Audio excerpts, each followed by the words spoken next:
Welcome back to our Telugu Savi channel. Mahabharata కాలంలో దానగుణానికి మారుపేరుగా నిలిచిన మహావీరుడు కర్ణుడు. తన దగ్గర ఎంత ఉన్నా అడిగిన వారికి లేదని చెప్పడం ఆయనకు తెలియదు. అందుకే కర్ణుడిని ప్రజలు ప్రేమగా దాన వీర శూర కర్ణుడు అని పిలిచేవారు. కానీ కర్ణుడి దానగుణాన్ని ప్రపంచానికి తెలియచేసిన ఒక అద్భుతమైన సంఘటన ఉంది. కర్ణుడు ప్రతిరోజు సూర్య భగవానుడిని భక్తితో ఆరాధించేవాడు. ఆరాధన పూర్తి అయిన తర్వాత తన దగ్గరకు వచ్చిన ప్రతి ఒక్కరికి దానం చేసేవాడు. బంగారం అయినా సంపద అయినా ఏది అడిగినా కాదనకుండా ఇచ్చేసేవాడు. అందుకే కర్ణుడి కీర్తి 3 లోకాలకు వ్యాపించింది. కర్ణుడి దగ్గర పుట్టుకతోనే ఉన్న ఒక అద్భుతమైన కవచకుండలాలు ఉండేవి. అవి అతని శరీరంలో భాగంగానే ఉండేవి. వాటి వల్ల కర్ణుడికి గొప్ప రక్షణ లభించేది. అతన్ని ఓడించడం దాదాపు అసాధ్యమని అందరికీ తెలుసు. కర్ణుడి కవచకుండలాల గురించి తెలుసుకున్న ఇంద్రుడు ఒక ఆలోచన చేశాడు. అర్జునుడిని కాపాడాలంటే కర్ణుడి రక్షణను తొలగించాలి.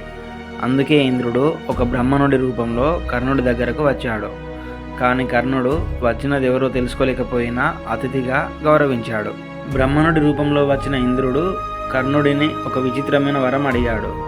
అతని శరీరానికి సహజంగా ఉన్న కవచం, చెవులకు ఉన్న కుండలాలను దానం చేయమని కోరాడు.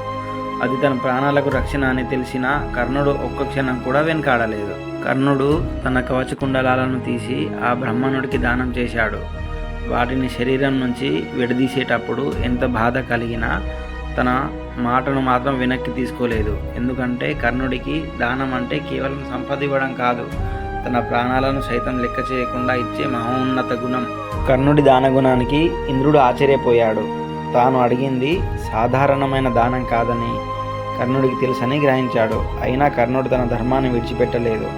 అతని త్యాగాన్ని చూసి ఇంద్రుడు కర్ణుడికి ఒక శక్తివంతమైన ఆయుధాన్ని వరంగా ఇచ్చాడు. ఆ ఆయుధం సాధారణమైనది కాదు.